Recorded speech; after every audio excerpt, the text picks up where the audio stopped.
O nosso tempo hoje ele ficou muito exíguo para fazer uma análise técnica do erro grosseiro que foi cometido contra a Justiça do Brasil hoje.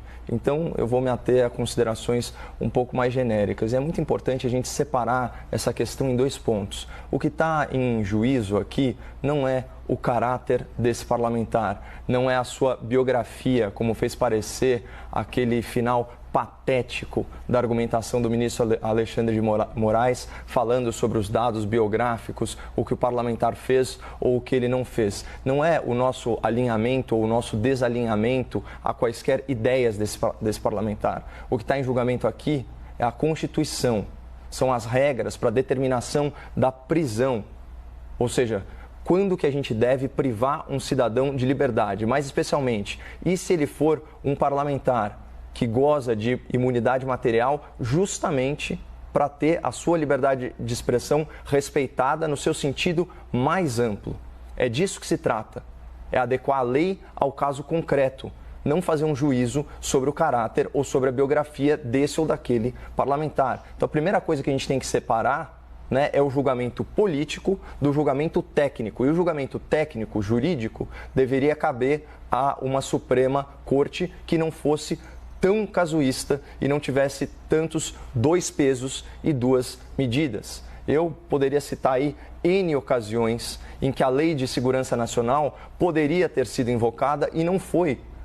Quando, por exemplo, o ministro Gilmar Mendes disse que o Exército Brasileiro estava colaborando com o genocídio praticado pelo governo federal no enfrentamento da pandemia. Percebam então que nesse caso o ministro do STF ele conseguiu a proeza de ofender duas instituições, inclusive, né, incitando organizações civis, como é o caso, né, do governo federal, contra as Forças Armadas. E adivinhe só, isso é crime previsto na Lei de Segurança Nacional. Então eu queria retomar, só para a gente falar assim do básico, o que a Constituição fala sobre liberdade de expressão, que obviamente não é um direito absoluto. Mas se você reparar na Constituição, inclusive as violações à liberdade de expressão, elas são previstas, as combinações, vamos dizer assim, as consequências dela são reparação.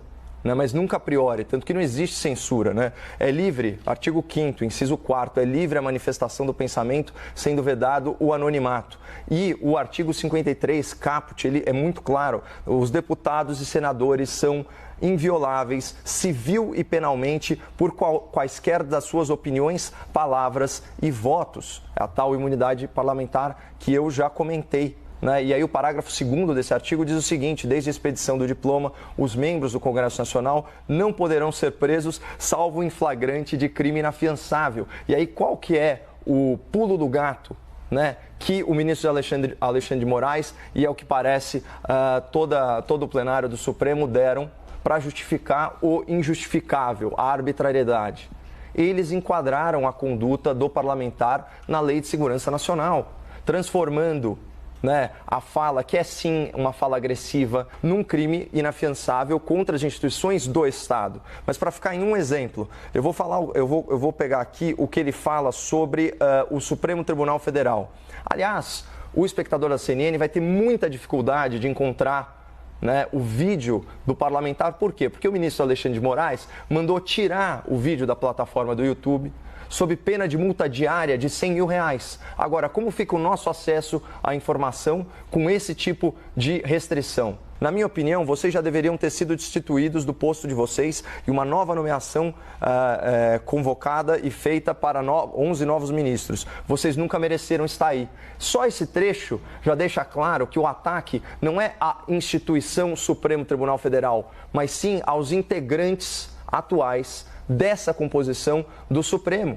Então eles querem fazer parecer que uma crítica, embora chula, embora ácida, ela não é as pessoas que ocupam o cargo, mas a instituição em si.